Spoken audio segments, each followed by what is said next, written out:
একটা মানুষের এক একটা ওপিনিয়ন আছে।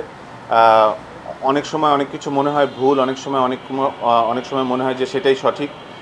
কিন্তু আমরা ভিতর থেকে এখন থেকে যা রেসপন্স দেখতে পাচ্ছি, অনেকেই মনোনয়নপত্র তুলছে, which is a great news. Always ইলেকশনকে ওয়েলকাম করা উচিত। Competition is part of the process, but end of the day সবার রাইট আছে ইলেকশন করার। যদি এখানে একটা ইলেকশন করে একটা ভালো মানুষরা জয়ী হয়ে আসে, এটাই আমাদের লক্ষ্য থাকা উচিত। কে আসলো না আসলো সেটা ইম্পর্টেন্ট না, কিন্তু ক্রিকেটের জন্য যারা ভালো করবে তাদের জন্যই হওয়া উচিত। আমার কাছে মনে হয় যে আজকে যে মহলটা ক্রিকেটে দেখা যাচ্ছে সেটাই হওয়া উচিত।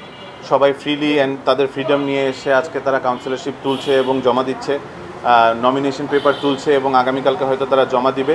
এরকম ফ্রিডমই আমরা ক্রিকেটে চাই। আমি মনে করি যে যারাই আসুক না কেন তাদেরকে এইসব ফ্রিডম দেওয়া উচিত, এবং এখানে কোনো নোংরামির জায়গা আমি দেখছি না, এবং নোংরামির সাথে আমরা থাকতেও চাই না। দেখেন, এখানে একটা সিম্পল জিনিস, আমরা কেউ এখানে ক্রিকেটে ছাড়া অন্য কোনো ইন্টেনশনের জন্য আসতে চাই না। কারো নীতি ইমান বেঁচে দিয়ে যদি ক্রিকেটে আসতে হয় তাহলে তাদের না আসাই ভালো, আমি এটা অবশ্যই মনে করি। আমরা এখানে একটা স্বপ্ন দেখে আসছি, কিন্তু and of the day the goal is one, to serve cricket.